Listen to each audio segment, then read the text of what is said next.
Hola, buenas tardes. Ya son las 7, podemos empezar nuestra charla programada para hoy. Voy a empezar a compartir la pantalla. A ver,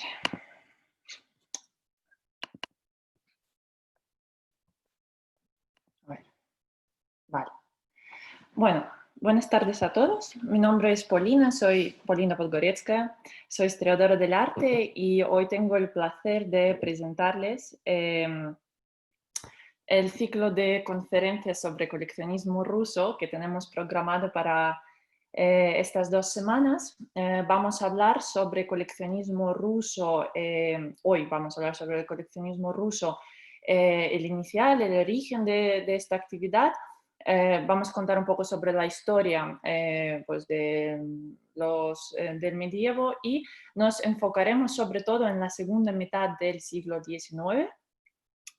Enfocaremos en las colecciones de Sergei Shukin y Iván Morozov, porque en mi criterio, en mi visión, estas dos colecciones tienen máxima relevancia al arte europeo y a los museos contemporáneos. Vale, pero como os dije, veremos de manera muy breve la historia del coleccionismo. Empezamos con esta diapositiva y os digo que la historia del coleccionismo es tan larga como la de humanidad. Eh, el coleccionismo inicia en la Grecia clásica, en Roma, pero tenía más bien digamos, no coleccionaban las obras del arte, sino como los trofeos de guerra, eran los símbolos de la victoria. Pero bueno, no me voy a detener hablando de eso, simplemente quiero aconsejarlos el libro, que es súper interesante, que se llama Una historia del museo en 9 conceptos, de María Dolores Jiménez Blanco, que cuenta muy bien sobre el origen del coleccionismo, cómo se formaron los museos y sobre todo habla de los principales museos pues, europeos y americanos. Es muy interesante. Bueno, pero a Rusia el coleccionismo como tal no llegó hasta el siglo X, siglo XI, y principalmente este coleccionismo fue muy vinculado con la religión. Por ejemplo, en esta diapositiva os estoy enseñando el Evangelio de Mstislavo, el rey Mstislavo, que encargó este libro en siglo XII, y básicamente el coleccionismo original ruso fue basado mucho en las iglesias, monasterios, eran los principales centros del coleccionismo y de las riquezas. Pero hacia la primera mitad del siglo XVIII aparece el coleccionismo, por así decir, semi-privado. Estamos en la época de Pedro el Grande, cuando Rusia empieza a abrirse a Europa, empiezan unas grandes reformas liberales, etcétera, etcétera. Entonces, en este contexto aparece así llamado un coleccionismo semi-privado. ¿Por qué lo llamo así? Pues porque los coleccionistas, a pesar de que formaban sus propias colecciones con el arte europeo, viajaban a Europa, etcétera, pero su visión del arte, su visión de las colecciones fue muy basada y muy afectada por el monarca. Pero la situación cambia con la Catalina II. Digamos, el coleccionismo empieza a expandirse y empieza a tomar la forma, digamos, de actividad más privada, porque con Catalina II lo que ocurre es que ella empieza a impulsar unas reformas o sea, dicho como de manera muy breve, de expandir la cultura hacia la provincia. Entonces ella estaba ayudando con unas ayudas financieras pues a los aristócratas más pobres, más lejanos de la capital, a comprar su propia arte, a construir sus palacetes, etcétera, y asimismo impulsar la cultura en las provincias. Pero aparte de esto, Catalina II, pues junto con ella en el año 1764 se abre Hermitage, y generalmente Rusia sufre, o convive el gran auge del desarrollo artístico. Justo en este momento, a finales del siglo XVIII, las primeras décadas del siglo XIX, ya con el emperador Alejandro I, pues lo que ocurre es que Rusia está viviendo un periodo de auge victorioso en las guerras, etc. Entonces ocurre un momento del interés, del activo interés en la historia propia, en la historia nacional. Entonces los coleccionistas, en vez de comprar o no solo, y van no solo para comprar las piezas europeas, sino también enfocan su interés en la historia nacional, compran las piezas de antigüedad, etcétera, etcétera. Pero sobre todo lo que nos interesa es el periodo de Alejandro II. Uy, perdón. Ay, se me ha ido. Sobre todo lo que nos interesa es el periodo de Alejandro II, porque con él, perdonad que estoy haciendo este pequeño lío con la presentación, lo que ocurre es que el campesinato, digamos, se libera y empieza pues, a adquirir las riquezas a las que antes no tenían acceso. Entonces, el campesinato empieza a tener un especial interés en la cultura y asimismo en este contexto del interés por la cultura por la parte de las clases que antes no tenían acceso a esta cultura, surgen las nuevas colecciones, como por ejemplo es la colección de Sava Mamontov, que pertenece a una familia famosa rusa de unos descendientes de los campesinos que se hicieron ricos. Y lo que ocurre con él es que él empieza a promocionar el arte contemporáneo ruso y enfoca pues, su interés en los artistas contemporáneos rusos. Y como por ejemplo en esta diapositiva os estoy enseñando el retrato de su hija que encargó a Serov, es el famoso cuadro de la niña con los melocotones. Y entonces justo con esto lo que está haciendo, aparte de apoyar el arte ruso, forma unas escuelas que ayudan a los jóvenes interesados en el arte o fotografía, como podemos ver en esta diapositiva que tiene una cámara, pues forma una escuela de artes en un pueblo donde vivía, en Abramtsevo. Vale.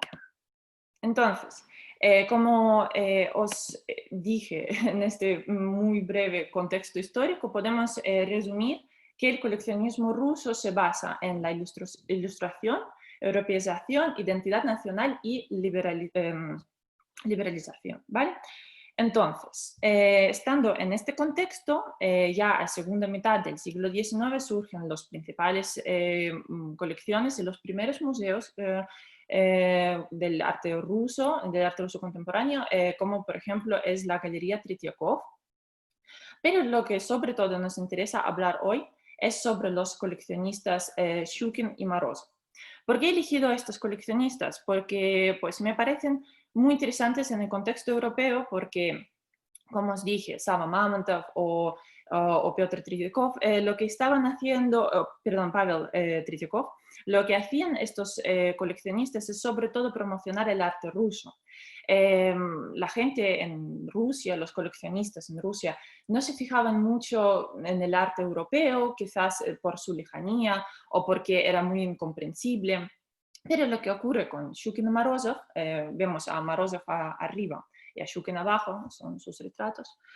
Lo que ocurre con ellos es que ellos se atreven a salir hacia el occidente, entonces rompen esta frontera entre el occidente y Rusia. Por lo cual voy a enfocar esta conversación sobre sus colecciones, pero también os adelanto es que preparar esta conferencia ha sido bastante complicado porque es que hay tantas cosas que contar, porque tenemos que tener en cuenta que tienen más de 600 obras en total, estas colecciones, docenas de artistas europeas de primerísima calidad. Entonces ha sido muy complicado seleccionar de qué voy a hablar hoy. Entonces he decidido, en mi juicio subjetivo, basar esta conferencia en primer lugar, vamos a hablar sobre impresionismo en estas dos colecciones, porque enseñan que impresionismo era, digamos, dio pie a esta relación Rusia-Occidente. Luego vamos a hablar sobre el postimpresionismo, porque a partir de estos artistas como Cézanne, Gauguin, Van Gogh, pues podemos ver que cómo empieza a desarrollarse el gusto de estos artistas y junto con ellas empieza a desarrollarse también el gusto dentro de Rusia, como veremos. Y posteriormente voy a cerrar esta conferencia hablándoles de cómo ayudaron estos dos mecenas y coleccionistas a los artistas vivos en aquel entonces, a artistas vivos franceses como Matisse, Picasso, bueno, Picasso español, francés, Picasso, André Derain y sí, básicamente estos artistas, sí. Entonces, ha sido muy complicado hacer esta selección. Entonces, voy a empezarles hablando sobre la colección de Shuker. ¿Por qué elijo a él como primero? Porque él inició su colección antes que Morozov. Su colección inicia en el año 1898, es cuando él sale a Francia, o sea, por primera vez llega al extranjero, visita a su hermano Iván. Aquí tenemos su retrato hecho por Ignacio Zuloaga. Entonces le visita en París y su hermano pues le introduce a todo, al crème de la crème de París, a los primeros galeristas, a los artistas, etcétera, etcétera, etcétera. Entonces, asimismo, en este contexto, Shuken se abre al impresionismo y compra pues varios cuadros entre 1898 y 1904. Entre sus lienzos célebres podemos destacar la vivienda de Opera, por ejemplo, que vemos aquí, Efecto Nieve, de Pizarro, y, por ejemplo, Monet, Las pirámides, del año 1888. Pero el real gusto hacia el coleccionismo no se le empieza a desarrollar, por así decirlo, hasta el año 1904, cuando abruptamente deja de comprar impresionismo. Y es que veremos que Shuken era un coleccionista muy pasional, se guiaba por el instinto y tal. Entonces, cuando dejaba de comprar alguna cosa, cuando perdía interés, por así decirlo, o para él era en plan que él entendió ya todo sobre este género artístico, sobre este artista, él dejaba de comprar y nunca volver a comprar el mismo arte. Entonces, a partir de 1904 ocurre el cambio abrupto y él se gira hacia el postimpresionismo, empieza a comprar, compró 8 piezas de Paul Cézanne o 4 piezas de Vincent Van Gogh, o 16 lienzos preciosos de Paul Gauguin, a quien también dedicó una sala entera en su propia casa.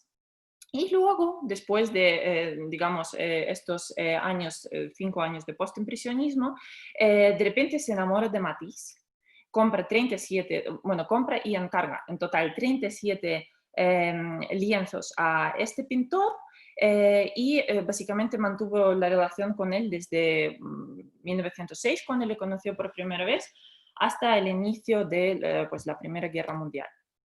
Y pues, después de Matisse, él empieza a comprar a Picasso. Entonces, así vemos como más o menos la colección de Shuken en tres rasgos. Y luego tenemos a Morozov. Os voy a decir que voy a ir comparando todo el rato estas dos colecciones para que veáis dos vías de la vanguardia europea que estaba ubicada en dos palacios en Moscú. Y para que así podemos comparar un poco los gustos de estos dos coleccionistas. Espero que no os estoy liando mucho. Bueno, Morozov, este señor, empezó su viaje hacia el coleccionismo europeo en 1903. Antes coleccionaba los artistas rusos, pero en 1903 empieza su viaje hacia el mundo artístico europeo. Él también empieza a comprar piezas de los artistas europeos, como por ejemplo, aquí tenemos a Renoir o esta pieza de Sisley, y siempre intentaba comprar piezas con una historia propia. Por ejemplo, compró esta archifamosa pieza de Monet, el Boulevard de los Capuchinos, y se dice, aunque no se sabe con 100% de exactitud, pero podemos decir con 98% de exactitud, que este cuadro fue elegido para la primera exhibición impresionista en el estudio Nadar en 1874. Bueno, la relación con el impresionismo entre Shukin y Morozov era bastante diferente, pero muy interesante, una historia muy interesante ocurrió precisamente con este cuadro y a través de este cuadro podemos ver la relación diferente hacia el impresionismo. ¿Qué ocurre? Que Shukin hacía en 1912, cuando este cuadro de Edward Manet llega a Rusia en una exposición en San Petersburgo, Shukin por aquel entonces ya dejó de comprar impresionismo y Morozov pues no le gustaba este cuadro porque estaba fuera como de su visión del impresionismo. Y es muy interesante porque este cuadro ha causado una sensación tanto en París como en Rusia por su repercusión, pues por su precio tan elevado de 300.000 francos. Ambos coleccionistas se podían permitir comprar este cuadro, pero ninguno lo hizo porque estaba, digamos, fuera de su interés o fuera de su marco impresionista. Y entonces han decidido pues no comprar, digamos, esta fama con este cuadro y decidieron seguir su camino del coleccionismo. Vale. Entonces, del mismo modo que Shukin cambió a impresionismo por postimpresionismo, Morozov también empezó a comprar postimpresionistas. Tenía básicamente la misma selección de artistas como Van Gogh, que hemos dicho, Gauguin, pero la diferencia entre Shukin y Morozov, sobre todo, se ve en Paul Cézanne, la diferencia entre los cuadros del postimpresionismo que elegían. ¿Vale? Sobre todo se ve en esta pieza, en estas dos piezas, como podemos contemplar, es el mismo paisaje, se llama Saint-Lavoire, y la única diferencia es que el primero, que está a la izquierda, que pertenece a la colección de Morozov, fue pintada entre 1896 y 1898, y el segundo cuadro, que pertenece a Shukin, fue pintado en 1906. Entonces podemos ver esta diferencia que Morozov tenía pues su visión de artista, mientras que Shukin tenía otra visión de artista, y ambos Cézannes sabemos pues que tenía mucho desarrollo a lo largo de su carrera. A Shukin le gustaba más Cézanne cubista, mientras que a Morozov pues le gustaba el Cézanne más joven. Y una cosa muy interesante que nos indica que Morozov era un estratega es este cuadro también de Paul Cézanne, y tiene una historia muy interesante. Un crítico de arte moscovita vino un día a casa de Morozov y en la pared de su casa vio pues, un hueco entre muchos lienzos de Cézanne y preguntó: ¿por qué tienes este hueco tan evidente y qué es lo que estás buscando? Entonces Morozov le dijo que está buscando el cuadro azul de Cézanne, o sea, el cuadro perfecto. Entonces él tardó muchos años en buscar este cuadro y finalmente compró este precioso paisaje de Cézanne, que está ahora ubicado en Hermitage. Pero aún no hemos aproximado a la diferencia fundamental entre Shukin y Morozov, y yo creo que sobre todo se ve cuando contemplamos las obras de Picasso y de Henri Matisse en ambas colecciones. Entonces, recordaremos que Shukin tenía 37 matices o 37 cuadros de Henri Matisse en su colección. En la imaginación de Sergei Shukin, el desarrollo de la pintura francesa contemporánea era una especie de revolución permanente. Él seleccionaba las piezas no solo por la emoción que le causaba, pero más bien intentaba elegir las piezas más radicales y intentaba pues, siempre buscar este tipo de lienzos.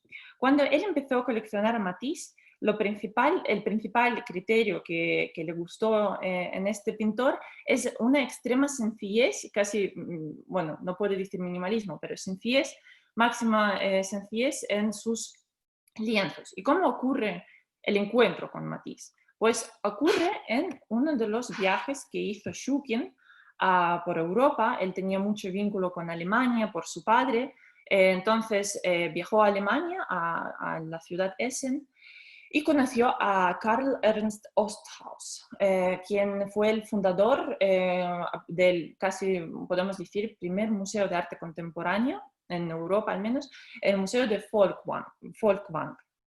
Entonces, conoció a este señor y vio en su colección privada, antes de que estaba formado el museo, este lienzo. Este lienzo de Henri Matisse que se llama Tres personajes con una tortuga.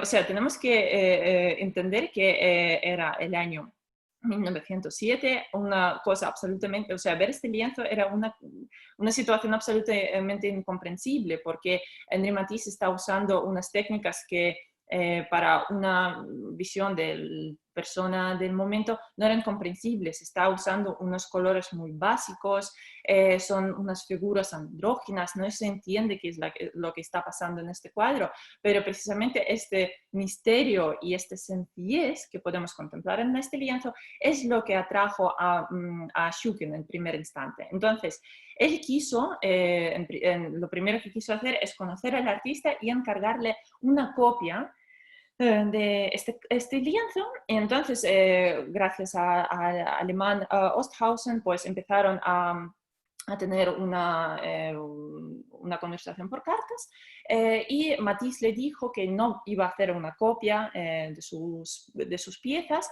y entendió qué es lo que buscaba el coleccionista. Entonces, mismo año le hizo este precioso lienzo de El juego de bolas, que como podemos contemplar, pues tiene unas ciertas absolutas semejanzas con el primer lienzo. Y asimismo entró Henri Matisse en la colección de Shukin.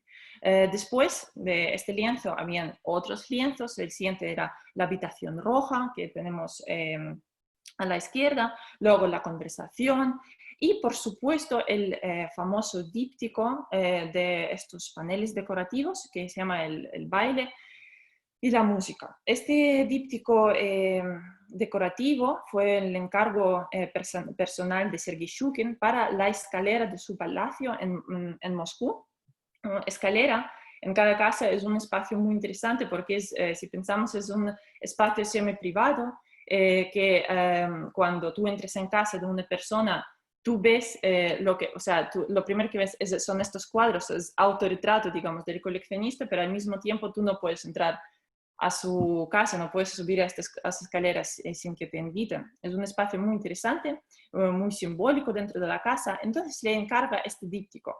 En este momento, en 1910, cuando le encargó estas piezas, le dio básicamente el carte blanche, todo, con una completa libertad para crear lo que sea. Le financiaba a este artista y dijo: yo necesito pues decorar la casa y yo te doy toda la libertad para que me crees dos lienzos. Y es lo que hizo Matisse. Realmente la historia de estos lienzos es muy, digamos, problemática, porque Shukin mismo tenía una lucha. Estos cuadros se presentan una lucha personal de Shukin, y quizás esta lucha que posteriormente pasó a la evolución como coleccionista.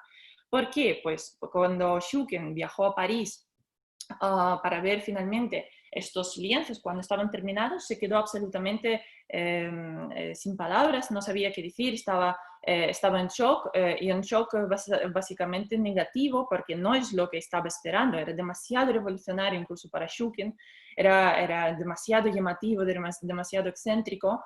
Y entonces, después de tener una charla, él dijo que no compra estos cuadros, que no los quiere, cogió el tren hacia Moscú el mismo día, y en este tren empezó a pensar, entonces dijo que no, que ha sido digamos, un ataque de nervios, un acto que no tuvo suficiente valentía para aceptar estos cuadros. Entonces escribió una telegrama a Matisse y dijo que yo quiero estos cuadros, envíemelos por favor, y el mismo año llegaron a su casa. Y a partir de estas dos piezas tan importantes en su colección, empezó una gran relación entre Matisse y Shukin. En 1911, un año después, él viajó a Rusia junto con su mujer porque Shukin le pidió que le decorase toda la sala a su gusto con sus propios lienzos. O sea, hubo una libertad absoluta, era un viaje muy fructífero también para el propio artista, porque así mismo pudo aprender mucho sobre el arte ruso. Sobre todo le gustaban los iconos, la sencillez, la perspectiva de los iconos. Entonces ha sido un viaje muy enriquecedor. También pudo conocer pues, los artistas rusos y al revés. En fin, y entonces si tendríamos que reducir la gran colección de Matisse en la casa de Shukin, yo los reduciría en estos dos lienzos, porque es la esencia tanto de Shukin como de Matisse. Es una relación muy interesante. Ahora bien, ya hemos hablado de Shukin, hemos entendido, creo que hemos entendido la relación que tuvo Shukin con este pintor. ¿Qué relación tuvo Morozov con él? Pues también le gustaba muchísimo, pero compró y le encargó mucho menos lienzos, solo 11, pero estas colecciones son muy diferentes. Como he dicho, Shukin compraba bajo impulso, encargaba cosas bajo impulso, era una persona, pues, un comprador muy pasional, le entraba una idea en la cabeza y no la soltaba hasta que pues, no la alcanzaba. Mientras que Morozov pues, tenía como una visión perfecta, una visión sublime de cada artista, una imagen ideal en su cabeza de cómo tiene que ser también su colección. Entonces, a pesar de que su colección de Henri Matisse es mucho más reducida en cantidad, pero yo diría que es mucho más amplia en calidad, porque él empezó a comprar a Matisse a partir de lienzos como, por ejemplo, este bodegón o este otro bodegón. Y, o sea, es absolutamente otro pintor, porque aquí contemplamos a Matisse pues todavía con mucha influencia academicista, son bodegones de finales del siglo XIX. Y entonces compraba lienzos así y en el desarrollo de su relación le encarga también piezas como una maravillosa serie de viaje a Marruecos, a Tánger. Entonces, estos lienzos también están en Rusia, pasaron por la colección de Morozov. Entonces, como podemos contemplar, han elegido, Shukin y Morozov estaban eligiendo los mismos pintores, pero tenían una absolutamente diferente visión de cada artista. Vale. Uh-huh. Y una cosa muy interesante que quiero decir, me parece que a Matisse es muy importante comparar dentro del contexto de Maurice Denis. ¿Por qué estoy diciendo esto? Pues porque sin esta imagen que estamos viendo en esta pantalla, no podrían haber pintado los lienzos de Matisse, lo del baile y música. Entonces, este conjunto de paneles decorativos pertenecen a Ivan Morozov. Él encargó este conjunto al francés Denis en 1907 y ha sido bastante revolucionario porque nadie en Rusia pintaba todavía los cuadros decorativos. Entonces Morozov ha sido el primero, ha pagado 50.000 francos, 50.000 francos a Denis para que él pinta todo este conjunto. Y la idea de este conjunto, como podemos ver en estos detalles, está dedicado al tema de Psique. Y lo que ocurre que cuando los lienzos llegaron a Moscú, Morozov dijo que esto no le vale, o sea, que estos cuadros no caben dentro digamos, de estilismo de su casa. Entonces, lo que hizo es invitar a Denis a su casa, le pagó 20.000 francos más y dijo que yo quiero que me pintes más tablas, 3 tablas más y decoras toda la sala a tu gusto.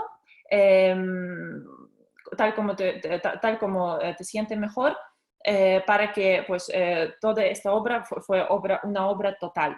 Entonces, Maurice Denis vino a Moscú y realizó cuadros, o sea, realizó estos 3 paneles y también realizó cerámicas pintadas por él. Y también hizo una cosa interesante como ofrecerle también a Morozov las esculturas de otro artista mayor, como por ejemplo estas esculturas de bronce, para crear toda esta sala. Entonces, ¿por qué estoy haciendo este lío comparativo? Pues porque me parece es muy importante considerar estos lienzos para entender a Matisse, porque Shukin, cuando se enteró que Morozov estaba haciendo esta, digamos, obra total en su casa, dijo que también quiere hacer algo parecido. Entonces, en este contexto, nace el baile y la música.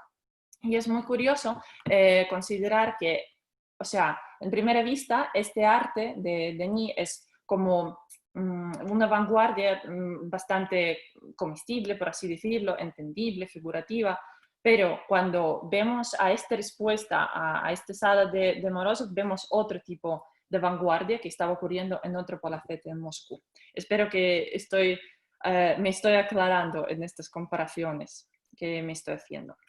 Y muy curioso que el combate de los paneles decorativos no se termina aquí, porque cuando pues Morozov, obviamente, Shukin y Morozov estaban en el mismo círculo pues, de gente, se conocían, iban a visitar una a otra, entonces cuando vio a los paneles de Matisse en la casa de Shukin, dijo que también necesita algo para su escalera, entonces lo que hace es encargar ya a otro artista, artista francés, al Pierre Bonnard, este tríptico para su escalera. Entonces, es muy interesante comparar este tríptico con el díptico de Matisse, porque de nuevo vemos a 2 coleccionistas que están comprando artistas del mismo contexto, 2 artistas, digamos, de vanguardia, pero una vanguardia absolutamente diferente. Entonces, comparando estas 2 colecciones, podemos ver el desarrollo del arte europeo, 2 diferentes ejes, digamos, la vanguardia más radical y la vanguardia, digamos, más paulatina, más decorativa, ¿no? Entonces, a pesar de que nos puede parecer que este tríptico de Pierre Bonnard es una cosa, pues, bastante normal, pues un paisaje, hace un día, etcétera. O sea, como un cuadro bastante entendible y no tiene nada como de revolución. No es exactamente así, porque tenemos que ver la perspectiva. Si contemplamos la perspectiva de estos 2 lienzos, si fijáis en la pantalla, la perspectiva que ofrece Pierre Bonnard en su díptico es centralizada, es descentralizada, porque podemos quitar una parte del tríptico y añadir otra parte del tríptico y la idea de esta pieza va a seguir siendo igual. O sea, es una cosa muy revolucionaria que los artistas europeos adaptaron del arte japonés, ¿vale? Mientras que Matisse, a pesar de que es un cuadro absolutamente revolucionario en su ejecución de figuras, selección de colores, etc., es un cuadro de una composición bastante clásica, una composición circular y de hecho incluso inspirada en cierto sentido en iconos rusos, aunque no nos parece, porque podemos contemplar el personaje que está a la extrema derecha, podemos verle como desde diferentes puntos de vista, desde frente, desde arriba. Entonces, es, digamos, 2 vanguardias que pues, son diferentes en su ejecución. Y es lo que intentaba hacer ver en esta diapositiva, ¿vale? Y por último, un poco concluyendo esta comparación entre 2 colecciones, voy a hablar sobre Pablo Picasso. Como os pues dije anteriormente, que Shukin encontró a Pablo Picasso después de conocer a Matisse. Le conoció en uno de los viajes a París y se conocieron en Bateau Lavoir, que era digamos, el estudio o el piso común donde vivía toda la bohemia parisina del principio del siglo. Era un sitio absolutamente pobre. Pablo Picasso era un artista pobre. Entonces, cuando Shukin llegó a su estudio, y vio todos los cuadros protocubistas que podemos contemplar en esta diapositiva a la izquierda de todo, por ejemplo, la mujer sedente o la calavera, espero que lo estéis viendo en la diapositiva. Bueno, cuando vio todos estos cuadros ocurrió como una explosión, como una éurica. Entonces, él compró 52 cuadros de este artista casi de golpe, y asimismo esta relación, digamos, que surgió tan espontáneamente, ayudó a Pablo Picasso a convertirse a pintor de otra escala, subir de escalón, mudarse de Bateau Louvois, y, digamos, adquirir otro estatus social como artista. Y todo gracias a esta enorme compra de Shukin. Y es muy interesante porque ha sido como, en cierto sentido, ayuda mutua, porque Shukin le ayudó económicamente, le ayudó a desarrollarse pues, como artista, le dio fama, obviamente, etcétera. Pero, ¿qué hizo Picasso a Shukin? Pues le ayudó emocionalmente, porque cuando Shukin compra los primeros cuadros de Picasso, que ocurre en 1906-1907, pues lo que ocurre es que él vive un periodo muy complicado en su vida. Se suicidó su hijo, se murió su mujer, entonces él intentaba como encontrar digamos, conexión, encontrar energía, y el arte de las piezas de Picasso, en cierto sentido, han dado como han representado el conflicto que tuvo interno con la vida, y también al mismo tiempo le dieron como energía. Y es que Shukin era un coleccionista muy sentimental y encontraba básicamente diferentes connotaciones en el arte que compraba.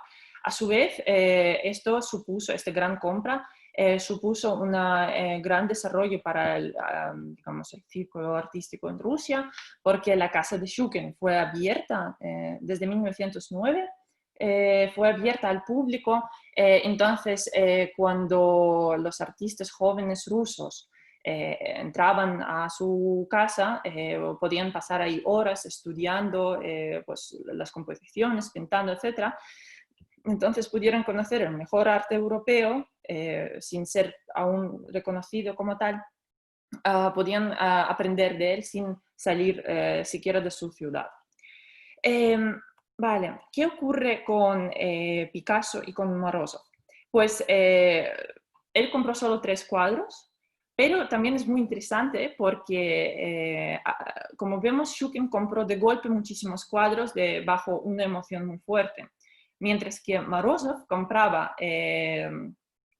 a Picasso durante varios años y construía, al igual como pasaba con, por ejemplo, Matisse o Cézanne, construía una imagen ideal de Pablo Picasso de aquel momento, del principio del siglo XX, tal como lo veía en su imaginación. Entonces compró 3 piezas, pero piezas célebres porque pueden enseñar la plenitud del estilo y digamos, del arte picassiano. Entonces, el primer lienzo que adquirió era el Arlequín y su amiga. Es un lienzo que pertenece digamos, al final del periodo así llamado azul, y representa un tema muy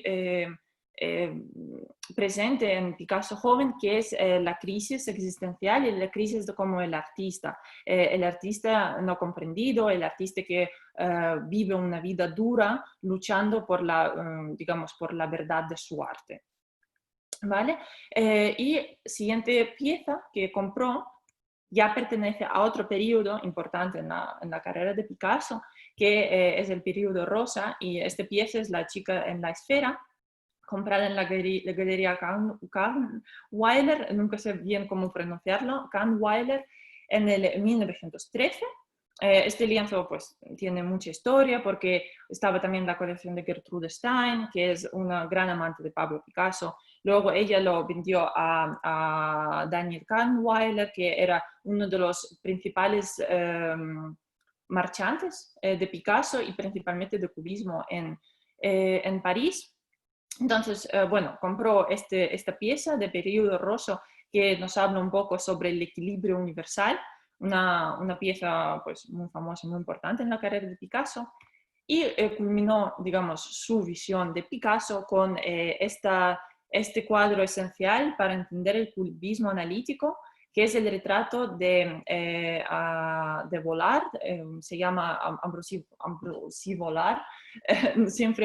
Nunca sé cómo pronunciar bien cosas en francés, porque en diferentes idiomas se pronuncia de diferente forma. Pues Vollard, que era uno, al igual como Daniel Kahnweiler, era uno de los principales galeristas y marchantes de Pablo Picasso. Y este retrato, que pertenece al estilo cubismo analítico, pues es una de las piezas claves de Pablo Picasso y estaba en la colección de Morozov.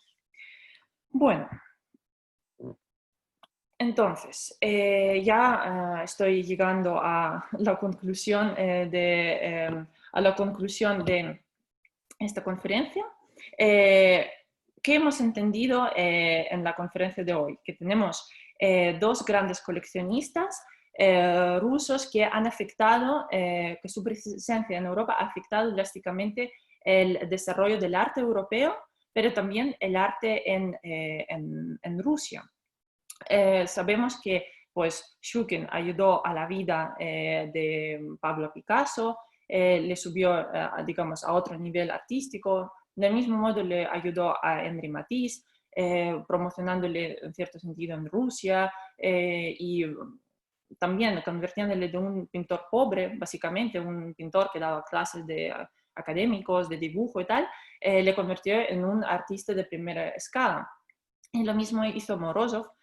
Pues él empezó ayudando, como era, digamos, un buen comportamiento de coleccionista, empezó ayudando comprando los artistas rusos, pero cambió por los artistas europeos, ayudando del mismo modo a Henri Matisse, patrocinando la carrera de otros artistas franceses. Entonces, lo que entendemos es que sin estos dos personajes, que parece ser que están un poco olvidados quizás en la historia, en la historia del arte, pues estos personajes son claves para el desarrollo de historia del arte, del arte contemporáneo en Europa. El fin de sus colecciones es bastante triste, pues que cuando estalló la Primera Guerra Mundial, dejaron de comprar las piezas. Por ejemplo, Morozov encargó estas dos piezas que hoy en día están en MoMA, en Nueva York, encargó estas dos piezas que nunca llegaron a Moscú, pararon de comprar. Luego ocurrió pues, la revolución, 3 años después. Shukin básicamente emigró a París, dejó toda su colección, absolutamente todo, no llevó ningún cuadro, dejó en Moscú a un cuñado suyo, y Morozov se quedó en Moscú, pero las colecciones se nacionalizaron. Morozov se quedó presente en su casa, pero de manera que básicamente su casa la nacionalizaron. Entonces él perduró después de la revolución varios años, hasta el 19, en su casa, pero luego emigró paulatinamente a Londres, a París, etcétera, dejando su colección en Moscú. Y desafortunadamente él no sobrevivió a esta separación. Él murió en 1921 en Karlovy Vary. Y después digamos, de la revolución, sus colecciones han sido paulatinamente repartidos a partir del año 29, porque entre 19 y 29 con ambas colecciones han formado así llamado el Museo del Nuevo Arte Europeo, que había 2 sedes, la primera sede en Palacio de Shukin, la segunda sede en Palacio de Morozov, Perduró 10 años, pero luego con el fortalecimiento del comunismo y Stalin, sus piezas, sus piezas, sus obras se han repartido entre varios museos de Rusia, sobre todo Museo Pushkinsky, que está en Moscú, y Hermitage. Interesante que, bueno, dicho como en los términos muy grandes, pero se puede ver una cierta tendencia que los cuadros más vanguardistas, los cuadros, digamos, más radicales, básicamente casi toda la colección de Shukin, se ha ido a Hermitage, porque en aquel entonces, pues en la época como de los años 20, todo el gobierno estaba en Moscú. Entonces, en cierto sentido, al llevar las piezas en Hermitage, las obras estaban como más protegidas de ser destruidas. Bueno, eso dicho en los términos muy grandes, porque la verdad la historia del nuevo Museo del Nuevo Arte Europeo, que se forma a partir de estas dos colecciones, es muy amplia. Bueno, durante todo el periodo soviético nada se supo de estos personajes, porque claro, eran coleccionistas privadas, etcétera. No era una cosa que se contaba.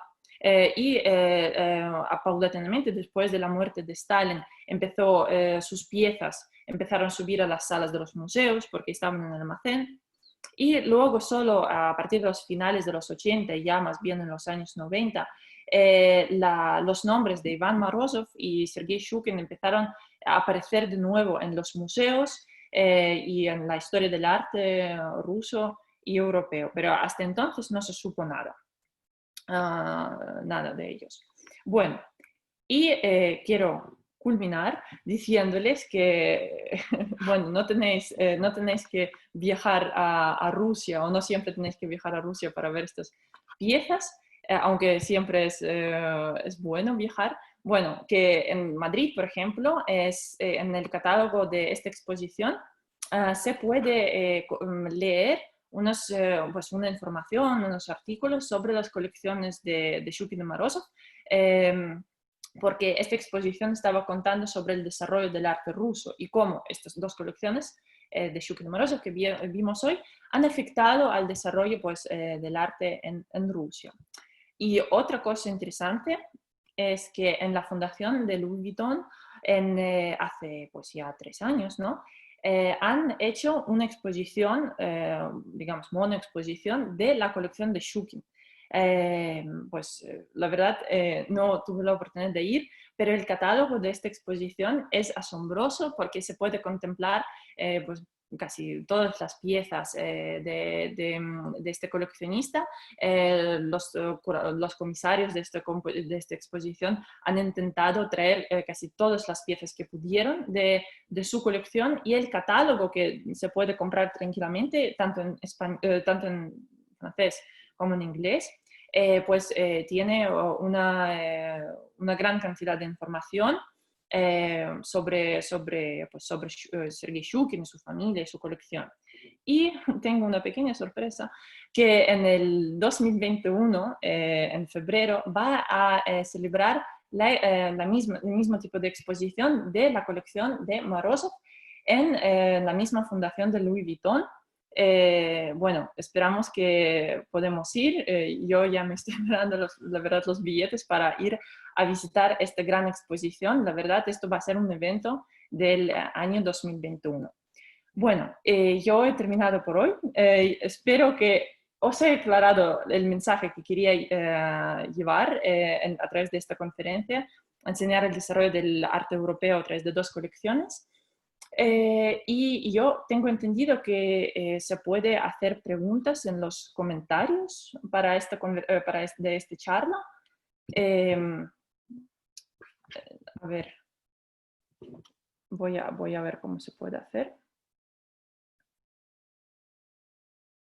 Veo que sí.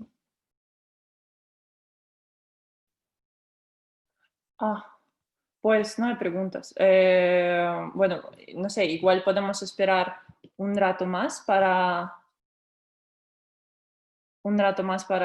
que haya preguntas.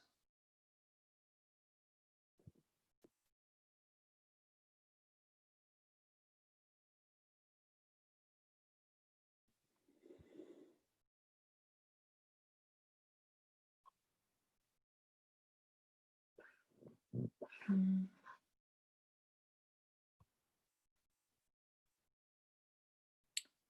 Bueno, imagino que no se podrá hacer las preguntas. Vale. Eh,